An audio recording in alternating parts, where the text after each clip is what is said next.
Ashama arkafune hiyooyaa jecha hordoftootaa fi daawwattoota sagantaa teenyaa oduu qabannee isin dhiyaannee jirra. Oduu teenyaa samma dhumeessitti nu waliin tura isin jecha miidiyaa kana laayikii gochuu hin dagatinaa, sabskiraayib gochaa maatii akka taatanii fi laayikii itti roobsuun maamiltoota keenya biraan akka geessan isin jenna. Kunis miidiyaa keessan ta'uu hin dagatinaa.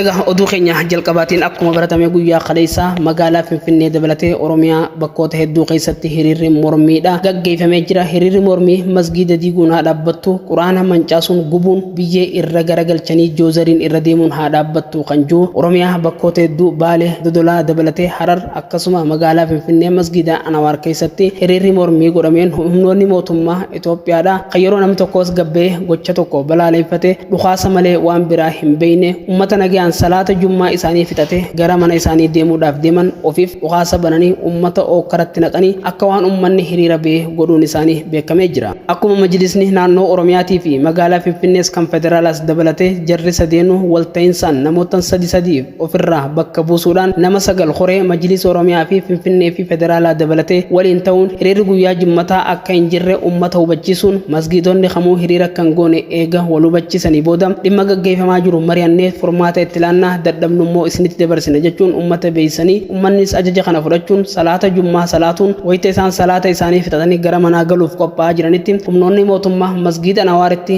gara dubartootaatiin bombii aaraa yookaan bombii imimmansituu darbatuun dhukaasanii ummanni dhukaasa dhageenyaan jeeqamuun takbirtaa godhanii masgiida diigamaa jiruu fi ajjecha ummata islaamaa irratti raawwatamu balaaleffachuun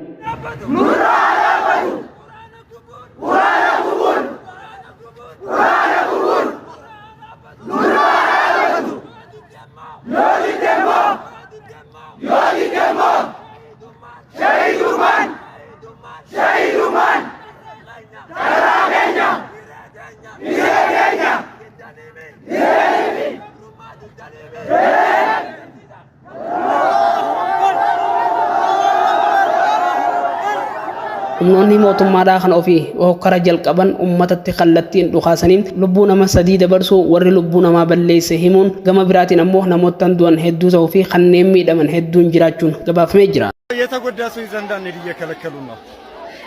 Kana wal qabatee wayita masgiida Anawaaritti yaaliin akkanaa godhamu masgiidaaleen biraa kanneen akka Baalee, Dodolaa fi Harar keessattis masgiida diiguun nurraa haa dhaabbatu, ummata muslimaa kan Itoophiyaadhaan akka ummata biyya biraatti ilaaluun fudhatama akka hin qabnee fi nuti biyya tana keessatti aarsaa gurguddaa kafallee biyya tana ijaaruu fi asiin gahu keessattis shoora leencaa baachaa turre. Warri amma biyya bulchaa jiru garuu maqaa musliimoota Itoophiyaa keessa jiraatu kan jiru galmee raaquus gochaan isaan irra raawwataa jiran gochaa fudhatama hin qabnee fi gocha suukanneessaa ummata muslimaa irratti raawwataa jiran warri isaan dura dabree gocha akkanaa hin raawwanne jechuun ummanni islaamaa balaaleffatanii jiran. Warrattan guyyaa kaleessaa sheedummaa harkatan irraa akka awwaalamanii fi kanneen miidhamanis yaala harkachaa jiraachuun gabaafamee jira.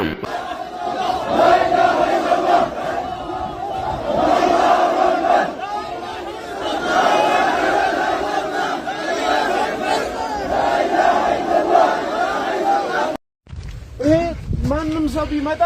ሊያስተባብለው የማይችል እንደ ፀሐይ ግልጽ ያለ ጉዳይ ብዙ ነው። እነዚህን ግን አንድ ከሆንን ከተደማመጥን 60 እና 70 ሚሊዮን ያለው የኢትዮጵያ ሙስሊም እየተደማመጠ በሐሳቡ፣ በጉልበቱ፣ በገንዘቡ፣ በዱዓው በሁሉም ነገር እየተደማመጠ ከሰራ ግማሹ በእኛ ትውልድ ይቀየራል። ኢንሻአላህ ትውልድ መቀየር ያልቻለ ወደሚቀጥለው ይተላለፋል። ይሄን ማናችሁም ጥርጣሬ ሊኖራችሁ አይገባም። Magaalaa Dodolaa fi Baalee Harar dabalatee hiriirri guddaan gaggeeffamuun gocha mootummaan naannoo Oromiyaadhaan masgiidota irratti raawwachaa jiru kana balaaleffachaa kan turan. Torbee tokko duraas gujjummata akka guyyaa kaleessaa kana hiriirri mormii gaggeeffamuun lubbuun ummata muslimaa qulqulluun maaliif masgiidni diigama jechuu gocha masgiida irratti raawwatamaa jiru balaaleffate qofaaf dhukaasni itti dhukaafamuun ajjeefame guyyuma akka har'aan tanaa awwaalchi isaanii raawwate torbeetti aanus awwaalchi ummata muslimaa guyyaa kaleessaa rasaasa humnoota mootummaatiin ajjeefaman kan shahidee ta'an umnoonni mootummaa dursanii odoo ummanni salaata hin fixatin masgida Anwaar marsuudhaan ummata ofii hojjaajaysuudhaan ummanni masgida keessaa akka hin baanee fi kan du'elleen akka reefichi keessaa hin baane kan miidhamallee yaala akka hin harkanne itti marsanii guyyaa guutuu oolchuun gabaafamee jira. Gochaa suukanneessaa mootummaan bilisiginnaa ummata musliimaa irratti raawwatamaa jiru kan akka hin fudhanne namoota hedduun gara miidiyaatiin sagalee ta'aa kan jiran garuu hanga ammaan tanaatti warri mootummaadha maqaa hin taane ummata musliimaa irratti maxxansuu jalqabanii jiran. Malees akka waan fiinxaaliyyiin Amaaraa dhuftee masgida keessatti salaata salaattee ummata gara hin taanetti oofaa jirtutti fiinxaaliyyiin ummata musliimaa gara hin taanetti oofuun seera mootummaa karaa maleen diiguu fi mootummaa fonqolchuudhaaf raawwachaa waan jiraniif tarkaanfii barbaachisaa ni fudhanna jechuun ummata musliimaa mana hidhaatti guuraa jiraachuun gabaafamee jira. Ummata musliimaa guyyaa guutuu masgida keessa oolchuun akka isaan laaqanaas hin nyaanne akka reefilleen achi keessa hin baane godhanii kadolchan itti gaafatamaan majlisa magaalaa Finfinnee Haaji Sultaan galgala naannoo Makriibaa humnoota mootummaa wajjin dubbachuun ummanni akka achi keessaa bahuu fi reefaas harka isaallee kaasuu miidiyaadhaaf yaada laatanii jiran.